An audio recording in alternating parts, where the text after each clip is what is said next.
Nanipod iti napalabas atawen, aging gana ita atawen 2023, agra ira pay lang dagiti mananakaw ditoy Ilocos Norte.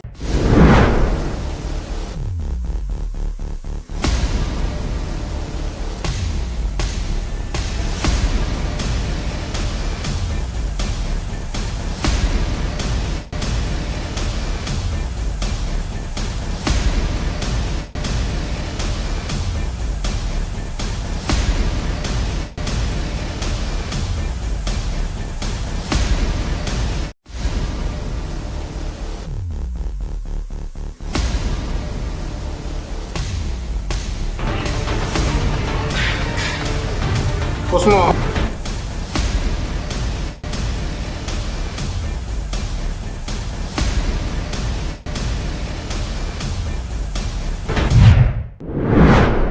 Nagbalaag iti management iti 578 Emporium ken iti Philippine National Police iti siyudad ti Batak iti maipagarup panagtatakaw iti uneg iti pasdek negosyo. Kuna ni Miss Alona may agbayani human resource iti 578 Emporium nga iti pailang napalabas tawen anapasamak na ito ken saan lang anam na minsan. Nangyarin sa datang incident sir iti December 30 or 31 iti last year.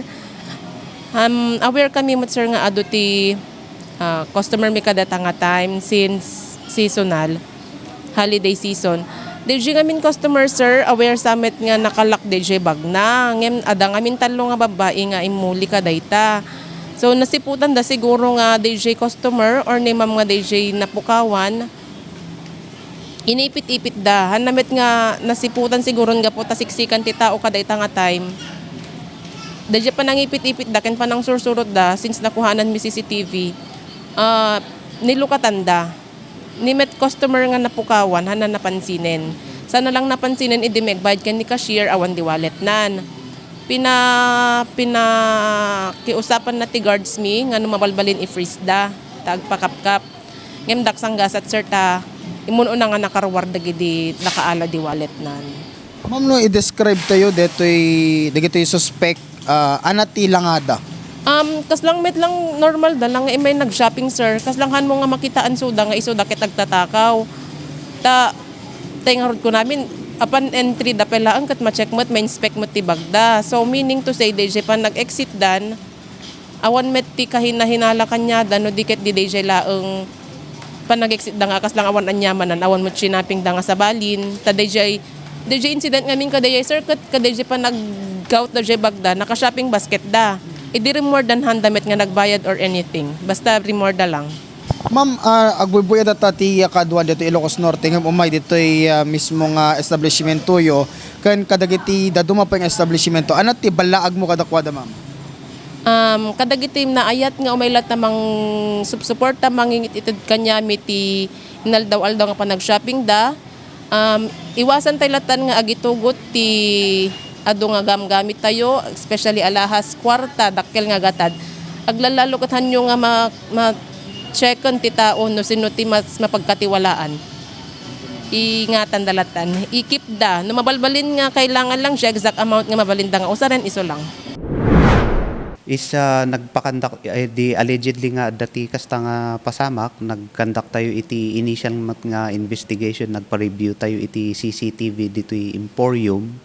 Then base iti naala tayo nga di taawan ti mangitudo adda di ipopost da iti Facebook nga allegedly nga talo nga babae nga suspect pero idi impa-review mi diti CCTV awan mo ti mangitudo nga talaga nga isuda ti kasta nang slash ije bag iti babae so continuous ti kasta tayo. So diti public market ket adu ti dagiti pupulis tayo nga adda dita nga naka-deploy kan dagiti naka-civilian nga intel tayo tano daman ti kakasta nga bambanag ket automatic nga maala tayo isuda. Lalo ket asedeg diti public market naglawaan pa mo diti public market nagasedeg diti station so kababain no adda ti mangyari nga kasta.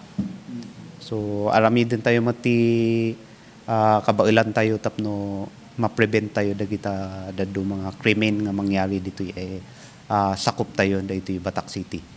Sir, kadagiti agbuybuya anati mensahe tayo kang rana na kadagiti agturungpay iti syudad iti Batak, sir. Ti mensahe mi kadagiti agturong diti Batak no adaman ti umay kayo man nagpalengke ta okay man dito nga pagpalengkean ta nalawag amin so adu ti umay pi man nga dumayo.